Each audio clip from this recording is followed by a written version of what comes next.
And now, Redwire presents Accelerating DoD Space Capabilities for Satellite Inspection, RPO, and Servicing. Please welcome your moderator, Sandra Erwin. Hello. Good afternoon, everyone. Hope you can hear me okay. It's a pleasure to welcome you to this important discussion on accelerating the Department of Defense's adoption of in-orbit servicing and inspection capabilities. I'm Sandra Erwin. I'm Senior Staff Writer at Space News. I will be moderating this panel. For those of you who are not familiar, in-orbit satellite servicing and inspection is what enables the repair, refueling, repositioning, and upgrading of satellites in space. It also includes technologies for close proximity inspection and other capabilities. So today we're going to hear from a panel of experts working to integrate these capabilities into national security systems. So we encourage audience participation, so if you have questions, please raise your hand, and where there will be microphones available. So with that, we're going to dive in. Here, we're going to go down the line. Dean, tell us who you are and what you do. Hi, good afternoon, everybody. Woo. Dean Bellamy, Executive Vice President for National Security at Redwire. Pleasure to see everybody this afternoon. Thank you for coming out. Hi, thanks Redwire for having us here. Appreciate this. Daniel Faber, CEO of Orbit Fab. Gas stations in space is the tagline, building all the equipment to do refueling in space. I'm Chad Fish. I'm the General Manager and President of Orion Space Solutions. We're part of a larger company called Arcfield, and thank you for the invite. Excited to be here. All right, I am Colonel Joe Roth. I lead the Innovation and Prototyping Acquisition Delta for Space Systems Command, and we tackle the hard problems and get capabilities in the hands of our warfighters. Thank you, and welcome everyone. So we're going to start off with some news that we heard at Space Symposium today, that a company, Astroscale, announced they will be performing the first refueling in GEO for a U.S. Space Force satellite. This sounds like a pretty big deal, so maybe Colonel Roth, I wanted to maybe walk us through what this mission is all about, and the fact that it's the first time in GEO, and the significance for national security. Yeah, thank you, Sandra. Really important mission. I know they just announced that publicly, but we are doing a cooperative demonstration on orbit with a couple of our industry partners. Actually, all three of them standing here are integral into the future of space servicing, mobility, and logistics. So this portfolio is led by Colonel Joyce Bolson out of the Assured Access to Space category. So we have been working to craft a strategy on the government to do on-orbit refueling, which will lead to other things, on-orbit logistics. And so really what's significant is we're taking systems that we have already developed. So we do Rooster rings, which are rapid on-orbit space technology evaluation rings. We host a variety of payloads on those Rooster satellites, and we have deployable satellites off those called Tetras. So we're up to Tetra 5 and 6, which is Orion Space Systems is the prime contractor for Tetras 5 and 6. We have Orbit Fab. We are putting those refueling ports on those satellites, and we are using a bus developed by Redwire. So we are going to work with Astroscale and these mission partners here to do some really cool things at GEO using on-orbit refueling, and really prove out to see if this technology works. We're using two different standards. We do have another industry partner, Northrop Grumman, that has the active refueling module that will be hosted on one of our Rooster rings, Rooster 5. It's in a program called Elixir, and we are showing that it works, and then we are working to develop the concepts for on-orbit refueling and to see if that is productive for the Space Force. I'll let these guys tell you a little bit about the technology going behind it, but really exciting times, and we're gradually moving the notch up and maturing this technology so that we can use it for operational support. Thank you, Colonel Roth. Yeah, Dan, from Orbit Fab, you have a critical role in this experiment. You're providing hardware. The plan is to launch in summer of 2026. Can you walk us through what you are providing for this mission and the fuel depot that will be needed to get fuel? Are you going to be deploying that between now and summer of 2026? Yeah, thanks, Sandra. So we have multiple different systems that are going up to be able to affect the refueling of the various government assets. So we're working closely with Astroscale to provide the refueling elements on the service that they have been talking about this morning. We'll also have our equipment on another depot that will be going up, which can also directly refuel the government satellites. So we've been working for a few years to build what is really the gas cap for satellites. If you want to see it, it's on the booth, AFRL booth, number 103. So go and have a look at the hardware. That hardware that's there went through thousands of docking tests, looking at contact dynamics and those kinds of things at the test facility at AFRL. So we've spent years perfecting this to make it the lowest cost, lowest impact on the client vehicle, so that the gas cap can be taken on as a replacement for the valves that they currently have on the satellites to fill them up for the first time. It's the same size, weight, and cost as the fill and drain valves. Once you put that on, you get the option of refueling. And then the active side is what we're really testing on this launch at the middle of next year. Like I said, multiple units of that going up. So we'll have a lot of testing that we're able to do. Thank you, Dan. And then we have Dean from Redwire and Chad from Arcfield. They're responsible for the satellites. Can you maybe each of you talk about what you're doing in preparation for this mission? Chad, do you want to go first? Sure. Yeah, so Orion and Redwire are working closely together to bring the full system together. We're basically assembling all the spacecraft, putting them through their system tests, and making sure they're ready for launch and getting them up on orbit. We're providing the overall program management, system engineering, a lot of the analysis, as well as high-level AIT, and Redwire is providing all the spacecraft components and bus services. Absolutely. And Sandra, if I can, I would like to really thank Colonel Roth and SSC, for making this a priority and investing the time and resources in this type of innovation and acquisition maturation is so critical for our country, because what it's going to do is it's going to be a foundational pillar. I believe 50 years from now, we're going to look back and they're going to be talking about the programs and the work you're doing today, because it's going to be a game changer for the Space Force and space power. So Colonel Roth, thank you and your team. Well, and it's not just us. It's not just us. It's a lot of people across the industry. You mentioned AFRL, critical key components in this, and developing and maturing that technology. And rendezvous, proximity ops, and docking is complicated and dangerous. And having those experts, folks from the SAML portfolio and all across Space Systems Command, I think it will benefit us. And we were talking earlier about the history of this.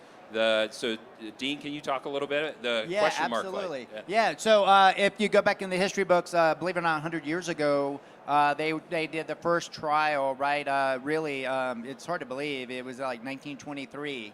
And then there was a gap in time until you really saw in the 80s with like the KC-135s and KC-10s, where we really worked on the boom technology.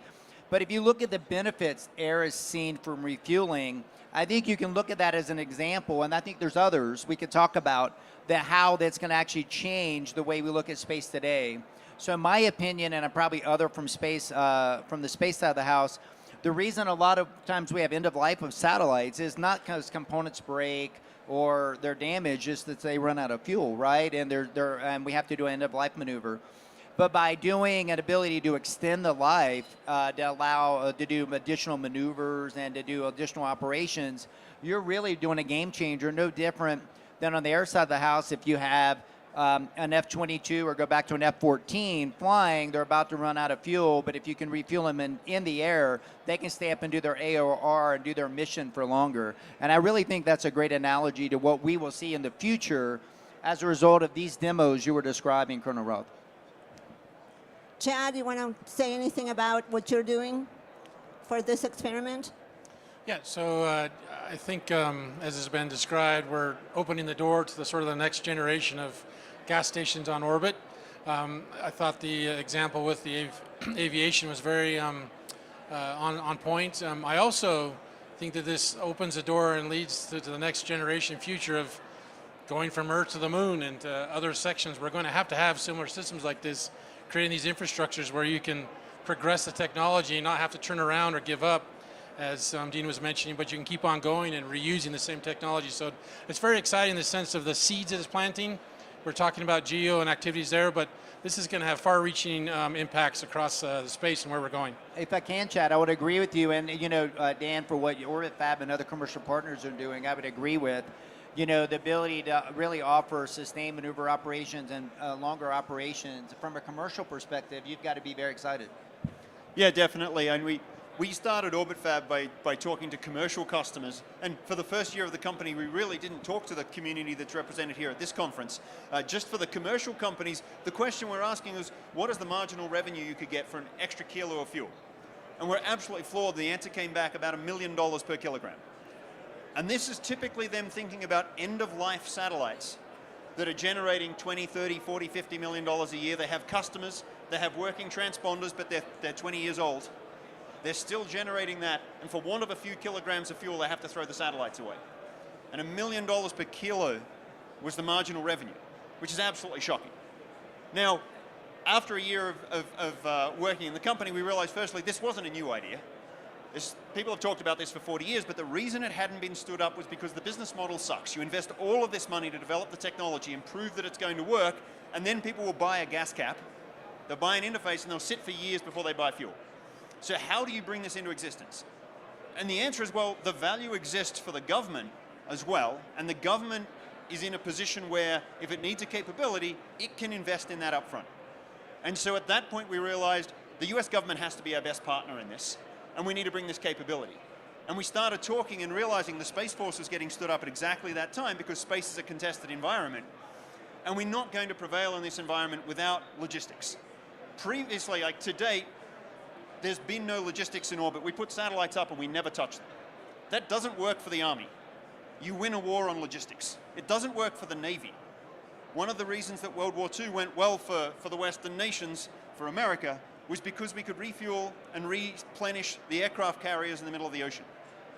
One of the pillars of air superiority now is that you can launch a B-2 bomber from the middle of the US and reach any point in the world because you can do in-space refueling, and it's changed the game strategically. And in space, we put up a satellite, and that's it. And we're launching targets. Space Force exists because this is now a competitive, contested environment. And we've gone through one round of like up the ante on proliferation to build resilience.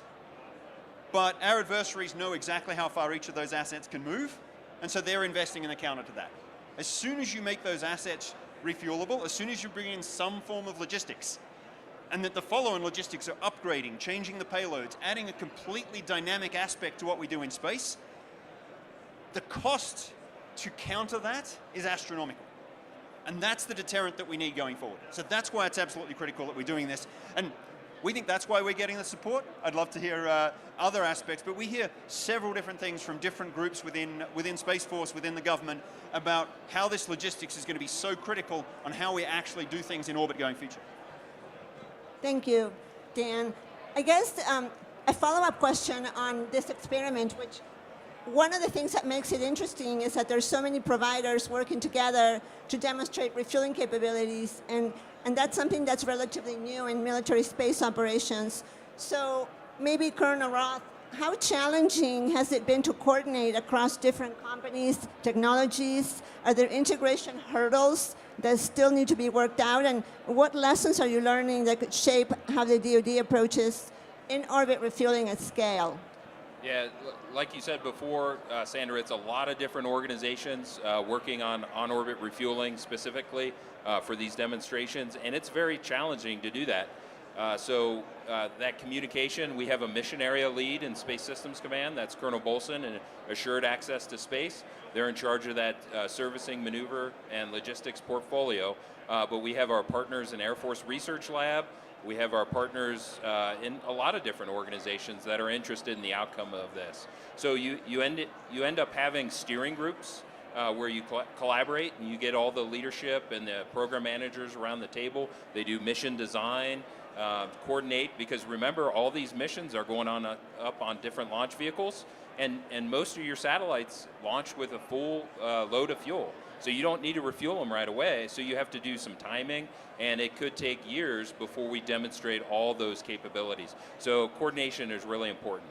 And then that was just with the government. On the industry side, we've got a lot of different mission partners that are trying to solve these challenges. And we're at the life cycle development phase where it's early on. We don't know the perfect standard. We need to test it on orbit and make sure it works. That's why we have all these different mission partners trying to prove that it works. So, Dan, can you comment on how you work with satellite providers to use your interfaces? I mean, do they have to design their satellites so that they're compatible with Orbit Fab, or can you make your equipment compatible with any satellite? We spend a lot of time making sure that the complexity is on our side of the interface. So we spend a lot of time designing the gas cap, the refueling port, so that it can be the docking interface as well. There doesn't have to be a secondary docking interface. It is a grapple interface. It's got 2 valves in there, so you can do pressure and propellant.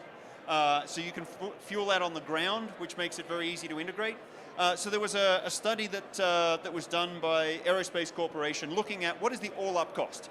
We sell the gas cap, it's about yay big, I've got one out the back, for about $30,000 a piece. And the cost of doing the delta stress analysis for grabbing onto something and being able to hold the stack together, for the thermal analysis and those kind of things, it's a couple of $100,000. And you do that once, and then for $30,000 you put it on all your SDA spacecraft, and all of a sudden your university is completely off balance. Or you put it on your national security asset, and now you've got a resilient asset that you can move around at will and refuel. So it's a nothing on the side of these programs. That's been absolutely key to the way that we've designed this. Great. And I guess I wanted to pick up on your comment about the government, the role of the government as a partner. And maybe this is a question for all the industry panelists here, but this is a nascent sector of the industry, logistics and mobility. And there's a lot of questions, where is it going, what's the future? So the success of space mobility in general depends not just on technology advancement, but on getting a clear demand signal from the government. So from your perspective, are the DoD and the Space Force providing enough clarity on the requirements and future needs in this area? Are you getting the right level of insight early enough to align R&D and investment ahead of the budget process? Or do you see still gaps that need to be addressed? Maybe Dean? No, I think absolutely. I will look at the requirements from General Whiting. I think he's been very, very bold in describing and telling what his requirements and needs are from a combatant command. And I think General Saltzman from the Space Force has as well. I think when you look at sustained maneuver operations or dynamic space operations, I think when you look at that, you're going to need the ability to do a lot of things. Refueling and logistics is a piece of that, right? I believe you're going to actually have to have autonomy on board. You're going to have AI on board, because you're not always going to have an operator on the loop driving it. They may, they're not in the loop. They may be on the loop watching. I think another big piece is, and we're seeing this in the requirements as well, is maybe increased delta V, right? And the more increased delta V has, that you may need to get refueled a little more. And I think we're going to see a lot of that. But the short answer to your question, from both General Whiting and his staff, and I think General Saltzman and his staff, we're seeing their priorities and requirements are, I think, crystal clear. What about funding? I will tell you, if you look what I started the conversation really saying the funding and the prioritization that we're seeing, when you look at Space Systems Command and AFRL, it is a priority, it is a funded demonstration. And I think the success of all the demonstrations and the commercial team working together as partners, as you see here, I think that it's important for us to actually help and lead that mission success and help fuel that mission success. And I think when you see that demonstration and success, I'm a firm believer success breeds success, right? And I think we need to bloom where we're planted, do great, and we'll follow on, and more things will follow on after that. That's my opinion. Dan, do you have any thoughts on the demand signal and what the government needs to do? Yeah, definitely seeing strong demand signal increasing. The last NDAA had a line item in the budget for refueling on orbit. We expect that to just increase. Of course, the first thing that needs to happen is that the satellites have to be made refuelable. NASA was attempting the OSAM-1 mission after $1.5 billion realized that injecting fuel into an unprepared satellite was not going to be the way to go. So you have to take that fueling port up front, because then it's not $1.5 billion. We can deliver fuel. We've published a price on the internet, right? You can go and Google us and find out how much that price is. We'd like to bring that price down over time as we get the quantities up. That's the key to doing this. But so the fueling ports have to be adopted. That has to be built into the demand signal as well. But already we've seen Congress questioning how much money is available for refueling, because they appreciate the need for this as well. So we talk with folks from HAC and SASC and name all the groups up there, and they get it. Right? We talk to folks at Space Command, and they get it. At this point, this is almost seen as inevitable. And so now it's come down to us here. We've got to execute. We've got to be able to bring this to the people that really need it. Chad, what about you? What are your thoughts on the government's role and how they can support the industry in maybe in a better way?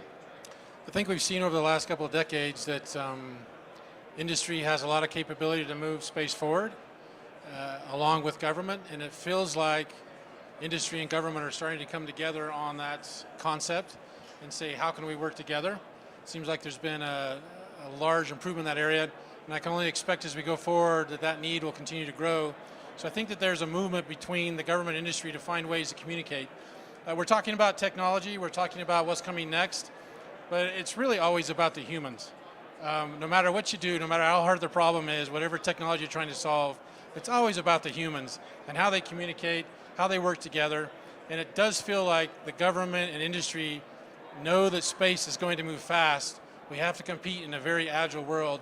And I would say that there's a lot of effort on both sides. At least I've seen this on Tetra, to how do we complete the mission together? How do we communicate well? How do we do this together, not just one versus the other? So it's very exciting. Yeah, I would agree with that. Everybody's focused on mission success. I agree, Chad. Yep. Thank you. So another issue that comes up all the time is cost. The cost of logistics in space. Some estimates, I mean, we don't even have estimates, but I'm sure that it's expensive, and it's a question of whether it makes sense to invest in an infrastructure for logistics, for DoD, or maybe it's cheaper to replace the satellites. So Colonel Roth, what are the conversations that you're having in the Space Force about the cost benefits of logistics and refueling in space? Yeah, I think it's a complicated question because it is something that's unknown. We don't know the full costs of what it would be to do an entire on-orbit refueling infrastructure. So you have to go out and demonstrate it, the technologies. I'll get real-world costs from actually using the technologies that these companies and others have on orbit, and we can use that to calibrate our pricing models. But there's infrastructure cost. On-orbit refueling is complicated, so you need exquisite space domain awareness, so you don't have two satellites colliding, causing damage or debris on orbit. So there's infrastructures, there's autonomy that needs to be invested in, but the benefits are much greater. I see this, if you do on-orbit refueling, and you can train Guardians on how to refuel and dock, you are training them on the skills they need to protect and defend against a potential adversary on orbit. So I see this as much more than just refueling. And then once you do refueling, you've got adding capabilities, adding different sensors, replacing things, removing debris. I know there's another demonstration that was just awarded through spec on securing a satellite at GEO and pulling it up into the garbage belt, but using commercial solutions for that. So really fascinating. So costs, you're going to have to be wary of it and understand your cost, but you also have to look at the benefits. I know you were talking about the military advantage. Like, is it really efficient to do aerial refueling? And the answer is not really. But the military utility and benefit of aerial refueling is incredible. It gets you to places where you need to be that you would never have reached without that capability. I think space is the same way. Dan, you have actually put out some pricing information. What is your sense of how much it will cost to refuel a satellite? Well, let me first go to the economic benefits as we've been able to publish them and see them. So I mentioned the commercial customers saying it's $1 million per kilogram of marginal revenue they could get.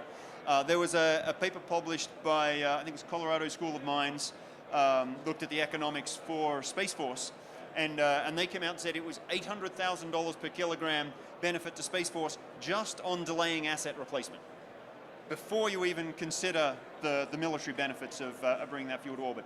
So on that basis, what should be the price of fuel? So we've priced fuel at $200,000 a kilogram. That's our published price.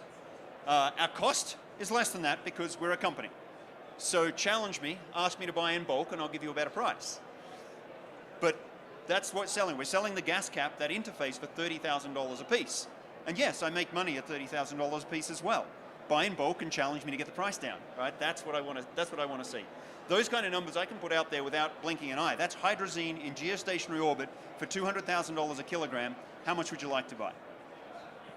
Dean, how do you make the case when you talk to the government about the cost and benefits of investing in a capability or a commercial service as opposed to continuing things the way they are, or perhaps investing in an organic system? What are the conversations that you have to have with the government on that? So Sandra, that's a great question, and I appreciate you asking that. So I actually think this is a very situational when you look at it. There's going to be situations where you may, and we need a hybrid capability. We got launch and assured access to space, but there may be some situations, right, where the situation would dictate that I don't have the time to actually have a satellite on the ground to launch it, get it in space, get it operational and ready, and that I actually may need something that's already there, and I need to extend the life it's got. I need to have it maneuver to a different orbit. And I believe what it offers is strategic flexibility. The strategic flexibility to actually project combat power, to perform a mission, the ability to actually to really provide utilization for a lot of different missions types. And I think that you don't need just one capability, you need a variety of capabilities. So I view it as one arrow in your quiver. Launch, having things on the ground, of course, is other arrows in the quivers as well. And I believe that based on the situation, it gives leaders, right, at U.S. Space Command and the Combatant Command choices. So based on situations that come up, they may have a choice where they want to use refueling in a satellite that's already on orbit. There may be other situations that are like less time consuming, or they have more time. They may want to do something from the ground. And I think the more actionable choices we can give our decision makers, the more really effective they will be at the mission they're accomplishing.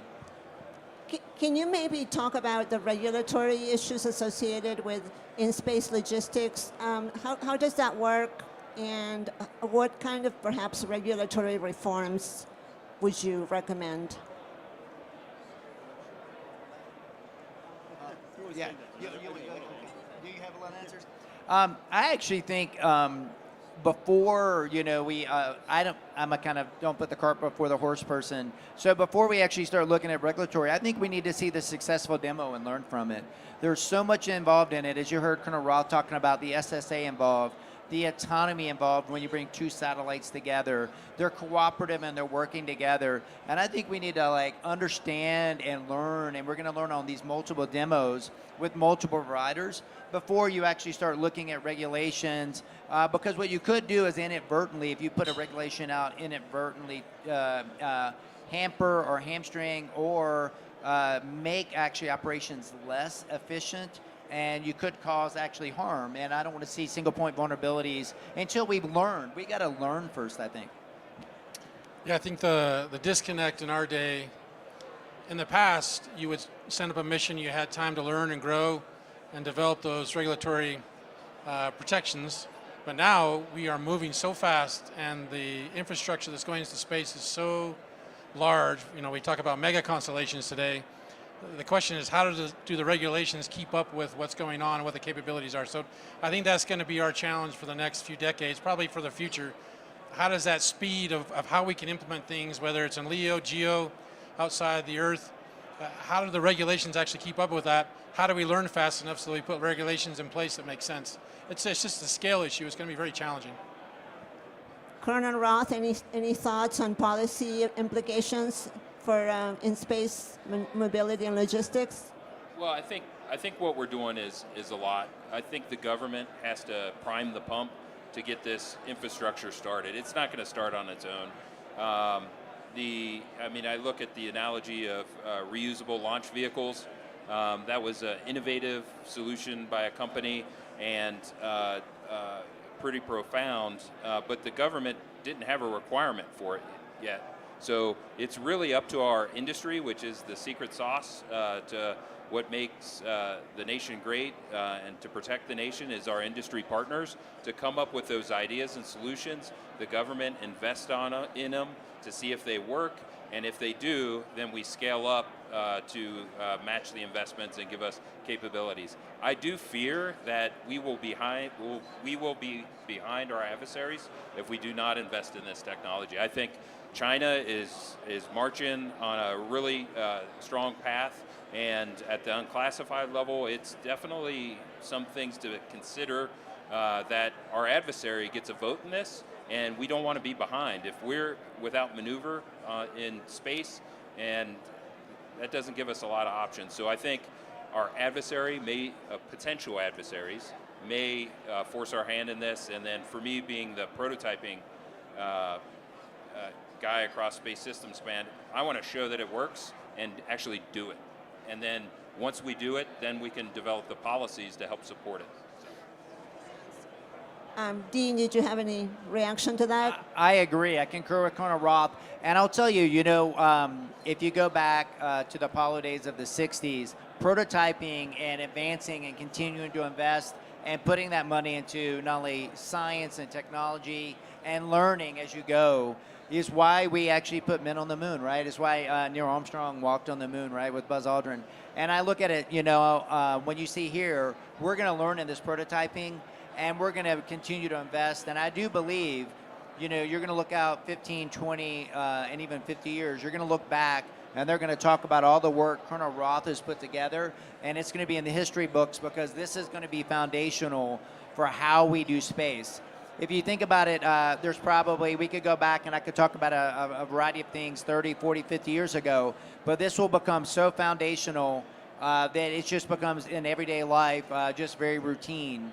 But we won't get there without the investment, the prioritization, and everybody working together and learning. Yeah, thank you for that. And I guess a follow-up to Colonel Roth, to your point about the importance of refueling and logistics for national security. Do you have confidence that the commercial industry can actually bring it as far as providing a service that will be reliable and dependable?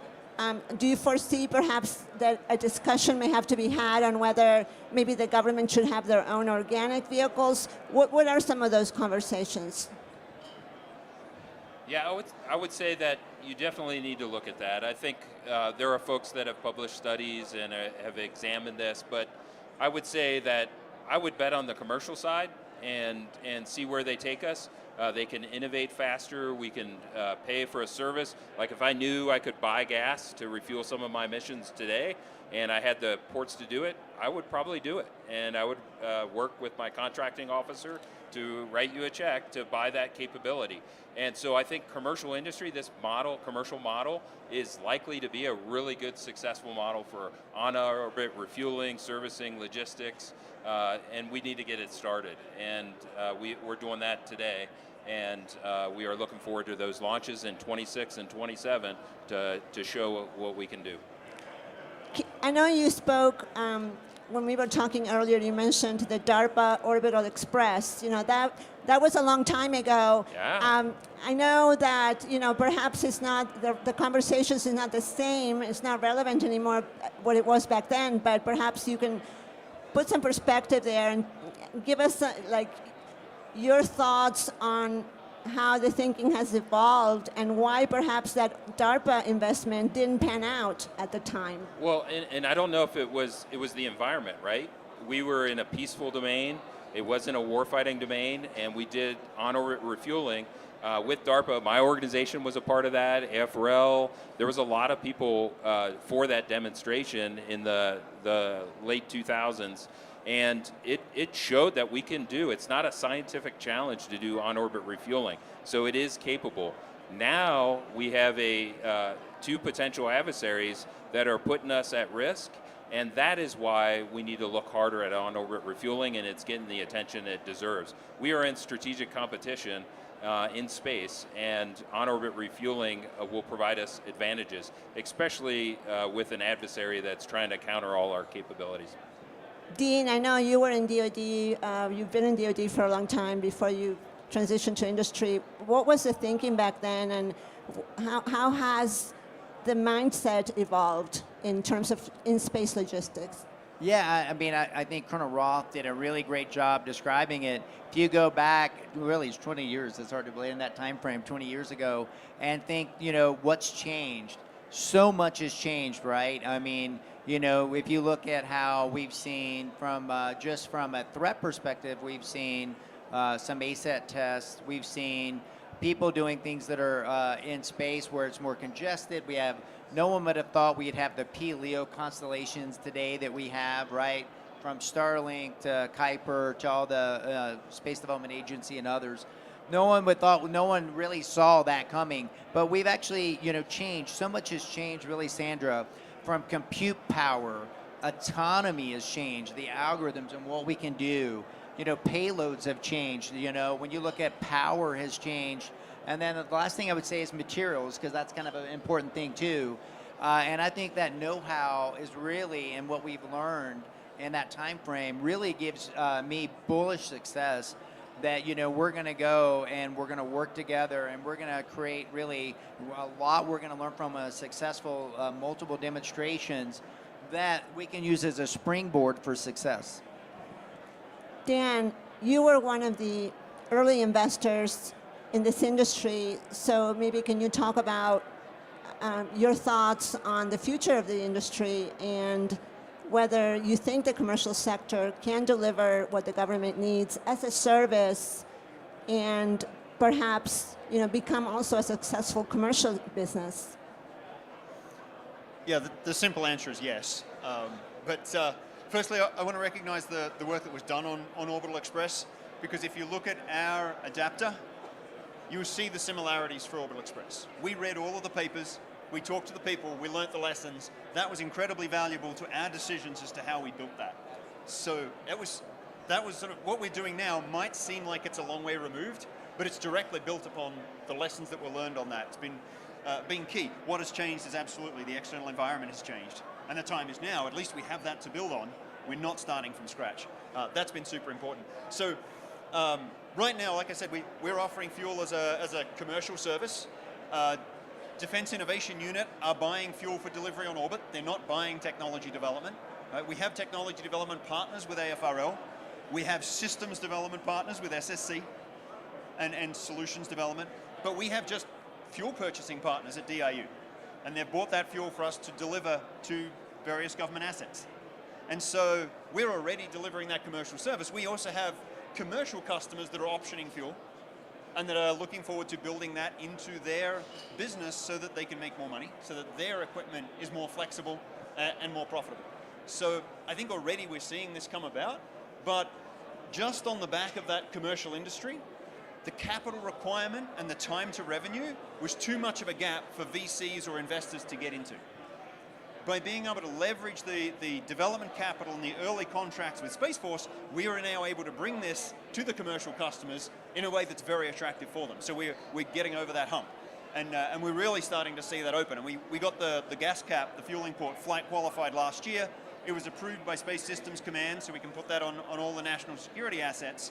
But it also resulted in us selling about 50 units last year between government and commercial customers. So the uptake on that has been like surprising for us, but that's already showing that there's going to be that demand in orbit. Everybody wants at least the option to be able to refuel right now.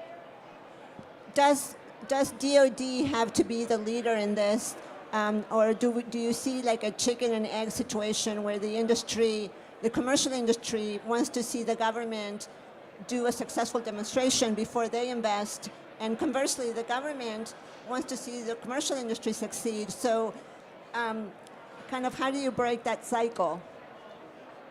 So what we're seeing exactly now is that cycle breaking. Right? It wasn't going to break just on commercial. It would have taken a very long time to get there. But that cycle is now broken, right? We're over the hump on everything. We have these missions that are happening. Everyone here is making these happen, right? What you're seeing right now is the breaking of that paradigm. And we'll look back in 50 years when there's a bustling, thriving economy in orbit, and we'll think that resupply, logistics, we only do refueling. We don't do servicing. But without refueling, servicing is dramatically hobbled, right? That's going to enable so many different things. The long-term ambition of Orbit Fab is to become a downstream petrochemicals company in orbit. I'd love to ingest material from the asteroids or the moon, launch it from Earth, take the waste products from space stations and turn it into the industrial chemicals that people want to buy, which includes fuel.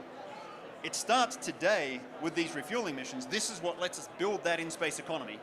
And the government is always going to be a large customer of that.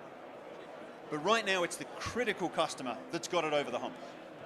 Thank you. So we only have a few minutes left. Does anyone have a question for the panelists? Omar, do you have a microphone? Yeah, how long before you think cryogens will be a market? So the question was, how long before we think that cryogens are going to be refueled in orbit? So Orbit Fab, we're focused on storable propellants because that's what satellites need. The cryogens will boil off. You can't really use them long term. But we're seeing Starship and New Glenn, they're going to need refueling if they're going to get to the moon or Mars. And I think that's going to drive that. Now, those companies are likely to vertically integrate. Boil off is important. And so they're going to have to, it's improving. Okay, yeah, so they're developing that technology and they have to solve that if they want to do it. We'll stay focused on refueling everything in orbit, and we may become a supplier to them long term. They're already suppliers to us in terms of upmass. This is how ecosystems work. Yeah, so how long? As soon as enough money is made available to go to Mars, which I heard recently was going to be this year. But in the next couple of years, I wouldn't be surprised if we start to see large-scale cryo refueling developments in orbit. How long it will take to complete that? That's another question. That'll depend on how good those engineers are and how lucky they get with their choices. Great. Anyone else has a question for the panelists? If not, I would like to leave the last remaining few minutes for everyone to maybe give us some parting thoughts, closing comments on this important topic. Yeah, thank you, Sandra. So we call our GEO and MEO bus that's going to be on Tetra 5 and Tetra 6 Mako. If you haven't seen it or learned about it, please take a look. We are doing a lot, not only investing on IRAD with autonomy, but also looking at the 6 degrees of freedom, but also looking at mobility that will go with the refueling capabilities.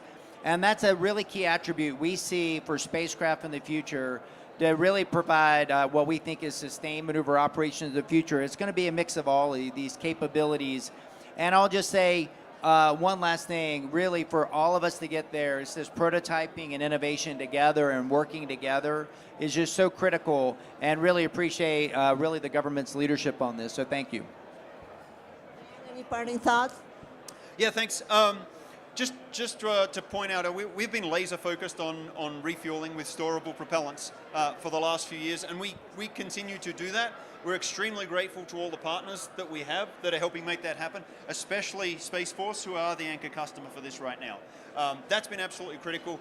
We're looking to partner with everybody. I'd love everybody to take a gas cap home today. Put that on the satellite. It's a cheap way to make your satellites a lot more resilient, a lot more flexible in the operations, a lot more profitable. That's the absolute key. So we're going to stay focused on refueling. We're going to look for partners, both US and in all of the friendly Western nations. That's really key to us. So thank you to the partners, especially the government, but also all the industry partners as well. Great. Chad? Sure. I was just, as I was listening to all this conversation, pondering over the last 40 years what I've seen happen in space. It's pretty incredible. I know you all feel the same way. The things that are happening today were talked about, written in books, put in Star Trek movies a long time ago, but they're actually happening. And it's not because the government or industry has been adversarial, it's because they have worked together. There's been amazing things that have happened. They've supported one another. And I can only imagine going forward that's going to have to be the continued case. We've demonstrated that we can get so many things in space at one time now. I think the fundamental thing is going to be how do you manage all those things in space and how do you turn those systems into things that can do bigger things than just the individual assets themselves.